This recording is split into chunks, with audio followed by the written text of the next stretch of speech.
own sons picked up He's the Rich Boy and noted that one of the scenes in the book, the part where Nadine's two not-so-perfect sons arrive home from school, was very reminiscent of his own life. He read the scene aloud and asked me if I'd used events from my life as well as his and his brother's for this particular book. Not all of them, I told him. But the truth of the matter is, yes, those two rambunctious fighting boys, they do remind me of my own. I wonder why. Anyway, enjoy Confessions. I've had so much fun going back to Whitefire Lake and being reunited with these characters. I hope you do too. If you want to catch up with me and my other books, please visit www.lisajackson.com or friend me on Facebook and join the conversation. It can get interesting. Keep listening. Lisa Jackson.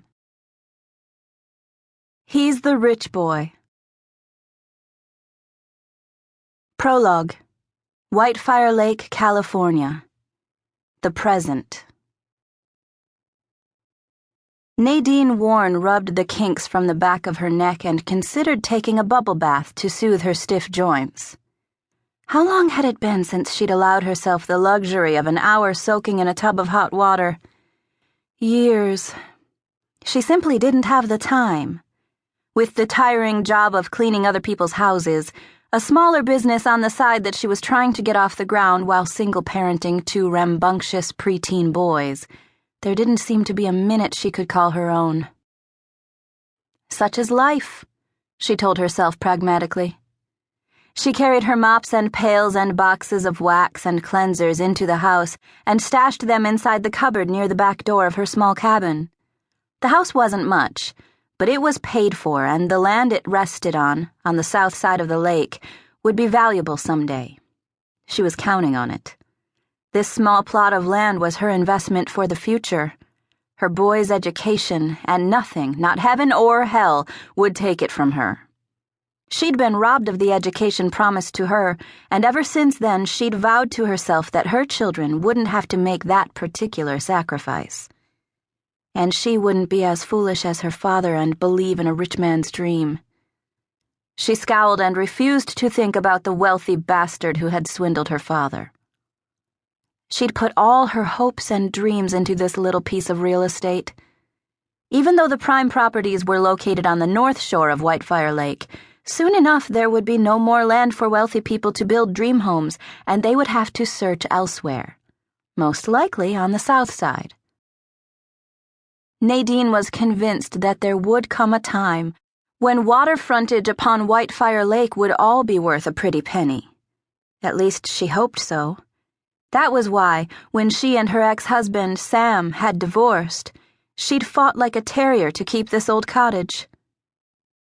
She smiled as she reheated a pot of coffee and glanced at the kitchen.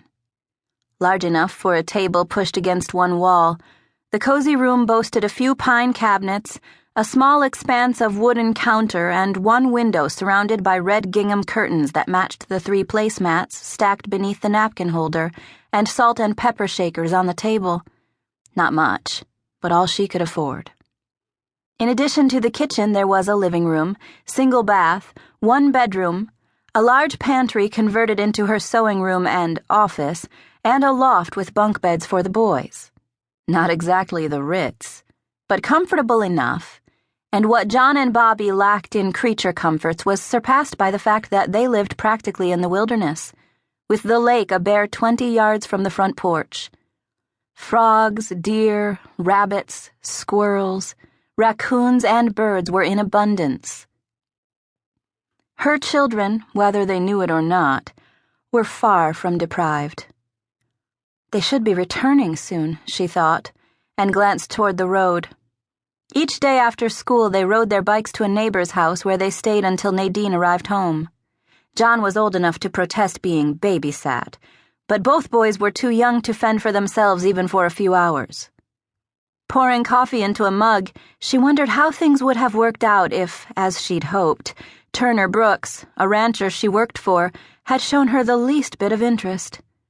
She'd been attracted to him for years.